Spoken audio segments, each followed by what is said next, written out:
Hi there, Loy Machedo. Speaking to you from loymachedo.com. Who is Loy Machedo and Think Personal Branding? All right. I got some information that I want to share with you. These are, I think, around 23 points from a businessman who is based in Dubai, UAE. He's a very credible source of information, and he has shared with me some very important things. So I thought I'd share this with you. This is with regards to the actual situation in UAE, which is not mentioned in the papers. Okay, so I'll share this with you. And like I always tell you, verify the information that is given. Don't have to believe a word I say. Do your homework. Okay. Now, before I do move into this, I also want to share with you something that, a group of people that I really trust, they informed me about this. So I'll just put it out to you as they've told me. Now, it has been told to me that there is a special task force.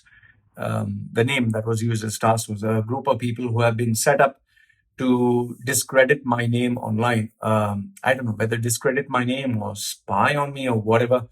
But lately, see, even though people have told me that there is a target on your back, I didn't take that so very seriously until lately. Very lately, this has been happening. I've been getting too many emails with regards to Loy. I want to sponsor your channel. I want to pay you money. I want to collaborate with you. I want to team up with you. Can you sell this software? Can you sell this? So they want, to advertise things, and I don't do that. Okay. So there have been plenty of emails. It has just, I don't know. I would say that every day I get at least 2 or 3. Apart from that, I've also started to get people who have started to ask me weird questions like, can you help me cheat the system? Basically like, how can I take a credit card and run away from UAE? How can I take a loan? I don't endorse that. I don't support it. And I'm not going to tell anyone to do anything that is illegal. Then apart from that, I also got this happened. I shared this with my group. A 15-year-old girl, or claimed to be a girl, very beautiful picture, and said, I like you. You're my role model. Trying to play the sweet talk game for me to open up. I asked, who are you and how old are you? I'm 15 years old. Can you be there to guide me? So basically trying to make me feel soften me down towards this person, and, trying to get me embroiled in a kind of like, sweet talk whereby they can position me as a pedophile. So that was there. One other girl said, I'm only 18. Then one other girl, this one I got where the girl said, she's showing a photograph with her, breasts. So it was like, hi, saying hi like this. And it was also on video. And I'm like, for me, breast is breast. What do you want me to do? Like, I have enough and more access to Pornhub. What do you want me to do? And if I have to go shag a girl, I can go here. It's hardly what, $300, what am I saying? Hardly $100, 100 dirhams. You can get a great shag. So I don't know what am I supposed to like, wow, boobs and all that. And then, I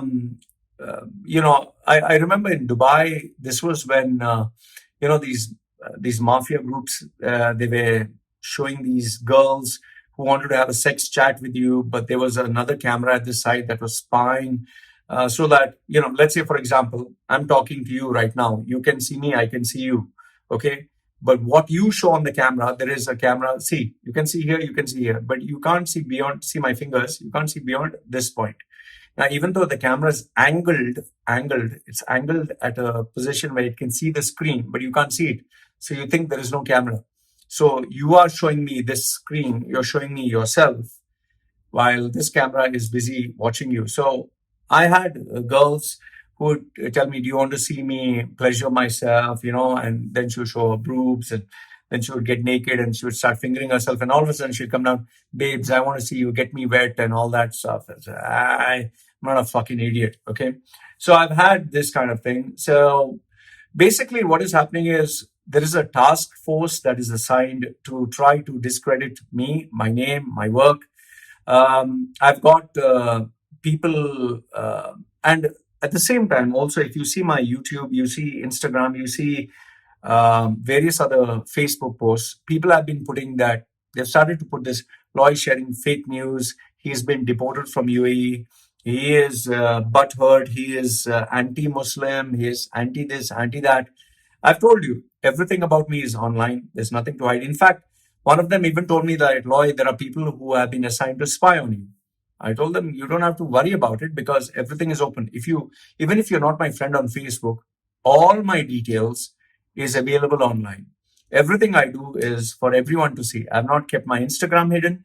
I've not kept my Facebook hidden. I've not kept my YouTube hidden. Everything is online. So you don't have to spy. It's open for everyone. I followed this policy that whatever I do, I'll keep it open. In fact, I was even informed by one guy based in Singapore telling me that, Loy, make sure that your Facebook profile is closed, your Instagram, nobody can see it. I mean, if someone has to cheat, he's going to, if someone has to rat me off, he's going to rat me off. They can act like my friend, they can pay me money, become my client, get my trust, give, say, 10,000 dirhams or something, and become my client and earn my trust.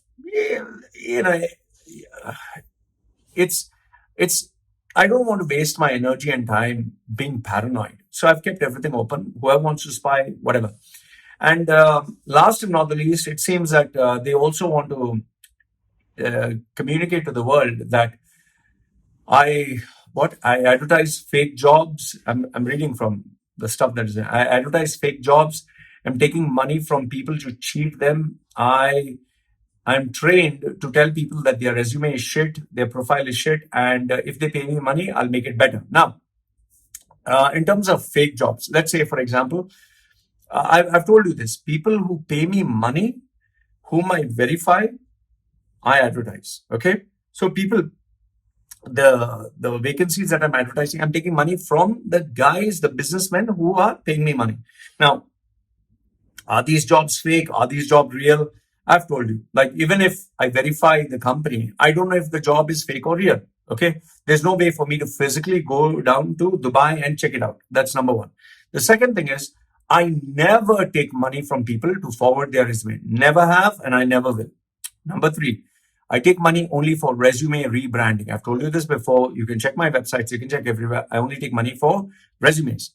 I take money for training people. I take money to improve their personal brand. I never take money for guaranteeing jobs. Please, I've told you before, I never do that. And if you feel that the jobs that I'm advertising are fake, if you feel that the information that I'm giving, stop watching my channel, stop following me, stop, just block me. That's all I'm telling you. Don't send me a CV. That's simple as that. And if you feel what I'm saying is fake, just switch over to some others. Watch Gulf News, watch Khalid Times, go somewhere else, okay? And I always tell you this before, and I'm telling you again, please verify the information, okay? Verify every information, because maybe someone give me wrong information. That's why I tell you, I'm never going to censor anyone's comments. Whether you abuse me, whether you call me fake, whatever, your comment will be there. Only thing is, YouTube's algorithm is, if you give me bad words, they keep your comment hidden until I approve it, and I approve all comments. So I hope this is clear. I don't want to drag this. Okay. So having said that, let's move on to what the person shared with me with regards to UAE. Okay. This is what he wrote. It's a long conversation, so I'll just put it here. But then, I'm just reading out the main gist. So this is what he has stated. Hi, Loy. I wanted to share something with you with regards to the COVID situation. Okay. Now, the COVID situation is very bad. They're still opened Dubai. Okay. One, there are cases in Naif, and Karama, but now they are not sealing the area, only the building, and quarantining the residents in the same building. Two, ambulance services will not come. They will only come if you're bleeding or having difficulty breathing. Number three, a doctor from Ismail Polyclinic, I have no idea where that is. Ismail Polyclinic has symptoms of corona. When they contacted DHA, Dubai Health Authority, they bluntly refused to take the doctor, stating that stay where you are. 90% all are infected with corona. Okay. Number four, Gold Souk has opened, but not a single customer since 26th April. Okay. Number 5, negotiations have failed with regards to this gold soaked landlords by Dubai Gold and Jewelry Group for rent relief. Okay, so negotiations have failed with the landlords. Okay, number 6 is no rent relief is given. As of now, the government ordered a lift to the curfew. As a result, many companies are closing shops and offices. Okay, because there's no rent relief. Number 7, to cancel the contract, people are asked to pay a penalty of 2 to 3 months, which the companies are struggling to pay. This, I think, is a norm anyway. If you cancel your rent, you'll be asked to pay 3 months advance, or whatever money that you paid will not be given back to you in the worst case. Number 8, many companies have still not filed their VAT returns and yet to pay VAT. Okay. Number 9, there's no cash with companies, hence people can't pay rent, salary, or VAT. There's no cash with companies. Okay. Number 10, Joy Alucas is closing down 10 shops in UAE. They still didn't open a single shop. Okay. Number 11, Malabar Gold only opened 8 shops and will be closing many in the coming months. They're waiting for flights to resume. Number 12, most of the companies have cut down salaries up to 50%. Okay, another thing which I want to tell you is Emirates Airlines, Qatar Airways, Oman Air, Saudi Air, they are terminating plenty of staff. People have informed me. Some have sent me their resumes for applying for jobs. So I just thought you should know this as well. Another piece of news was what many Indians are leaving UAE in large numbers. In fact, there was this headlines in Khaleej Times, I think 6,500 pregnant Indian women. I mean, what the hell is happening? All women have become pregnant at the same time. What? Either because of the quarantine, they're having too much of sex and getting pregnant. But anyway, it's better to go back to India than to be in Dubai. Okay. Because in Dubai, the hospitals always opt for cesarean operation. They never go for normal delivery because cesarean, you pay 25,000, normal delivery, 7,000. So guess which one the hospital will push for. Okay. Number 13, in March, a Kerala guy from Kerala, who used to sell fake watches in gold souk, got corona and he knew about the symptoms, but still he went to knife with his friends and call girls, okay, means prostitutes. Later went to Kerala in March. So after taking paracetamol in the airport, his temperature was normal. After reaching Kerala, he went everywhere and spread the virus. Only after he was not feeling well and not coming out of the house, he was taken to the hospital and he spilled out everything. Means he told the truth. And he's alive, and many have contracted the virus because of him. Point number 14, 90% of copy watch sellers have fled to India. Fled to India in the sense you can only flee after the thing opens, the flights, which now is open. And those who are here have no money because no tourists and no business. Okay. Point number 15, I was with my family in the Al Ras Naif area where it was sealed for 4 weeks. We got messages on our mobile phone from Dubai police not to go out and police will provide us food parcel. Which was not given. Only bread and milk were given were available in the groceries. And by second week, we were out of fruits and vegetables. And we started to ration what was left of potatoes and onions. So when the government says they will provide food, we don't believe them. Point number 16, in Naif, those who are affected were provided food by restaurant owners who came together to give food, which was delivered by expat and residents of Naif, okay, not by the government. Point number 17, unlike Bahrain, which is giving 3 months rent relief and 3 months free electricity and water, UAE is giving only 10% discount on Diva and not rent relief. As you know, 80% of the expats here are renting office and house. Okay. Point number 18, the same committee that said not to introduce VAT on gold has also proposed a rent cut by 50% if they want gold souk to survive as usual. To survive as usual, they don't listen. Point number 19, as they argued, as borders and airports closed for 3 months, no tourists, suppliers, buyers of neighboring countries will be coming. Still, they asked to open gold souk. And the problem is, after you have declared it open, the landlords will not give you rent discount. Okay. With regards to B.R. Shetty, not really, as everyone knew, it was not something new. When the news came out in December, everyone knew that his time has come. Same thing happened with Damas Jewelry Company when they listed their company on NASDAQ. After the owners raised the funds and siphoned into their accounts, when the news came out, they were ousted from the company. The government took over, took all their money, assets, everything, and it has been sold to a Qatari company which handled the brand. The same thing was done to B.R. Shetty. The only smart thing what UAE did was they suppressed the news of B.R. Shetty and not releasing the news uh, because the company, as locals who sold their stake first in NMC, made their money. This was shown much later.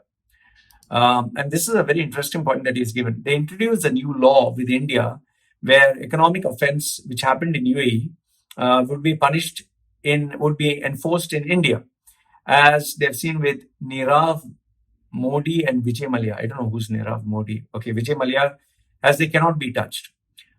After that, only ADCB Bank filed charges against B.R. Shetty and CBUAE. What is CBUAE? BR and CB. Okay, whatever. But I think he's not to blame. Even as bank officials are involved, they cannot offer loans without auditing. Okay, even small business banks go through auditing. And to do their partly audits. Okay, that means most companies have to go through an audit in order to get bank loans. Okay, but they're still not able to touch him even if he's in India. And don't be surprised if our favorite Lulu is also taken over, where 10 or more % stake will be taken over by the Abu Dhabi Sheikh. He is next in line. And this is what he says. B.R. Shetty's problems started 5 years ago when he had many pending projects on Al-Qisais Hospital, which was not still open, 1,000 crore movie with Mohanlal, which was to be made on Mahabharata. Okay. B.R. Shetty's scam might be the biggest in UAE in terms of value, but I'm convinced he will not be touched. Then the next point he says is there are these 10 million meals in Ramadan is a scam where the government, which was supposed to give it later, is now asking for donations, but they'll not give anything. Okay. 22, he says, banks are now reducing credit card limit of customers, even though they have good credit rating. Mine was 115,000. Now it is 7,600. Okay. That's really less. Rack Bank has flatly reduced everyone's limit to 5,000 dirhams. Okay. 23. Also, I'm fighting with a developer from last 1 year. As I booked an hotel apartment, the developer asked me to pay the Dubai Lands Department charges of 4% of the property value. And when I asked for the receipt from the developer, he said 4% that I have to pay also to the DLD, Dubai Land Department. Yeah, same thing. Okay. After a few days, I received a receipt from the DLD stating that 2% should be paid by the developer and 2% by the government, by the customer. So I paid 2% on behalf of the developer and I asked for a refund, which I've not got. I've put a complaint to the DLD since 1 year. There's no response. Like me, there are more than 100 buyers who are demanding the same. What I found it to be a norm is investors are asked to invest and the position UAE is being safe. But once after you invest, there's no protection for your money. And DLD fees, which are paid on behalf of the developer, you can never get it back. Please educate your audience on this. So this is what a businessman had shared with me with regards to what is happening in UAE. Like I always tell you, do your homework, find out if what I'm saying is true or false. I leave it for you to decide whether what I'm saying is true. Do your homework, put down your comments down below, and let me know what you have to say. This is me signing off. And yes, I have a lot of information that has to be sorted out. I hope maybe today, tomorrow, I'll sort it out. It might take me a week to get it all done because there's plenty of information. A lot of guys sending me their CVs. So, it's a little hard. I also have to work and earn. So anyway, support me if you can. Like, share, whatever, put your comments. Okay. And this is me signing off. All right, guys, take care.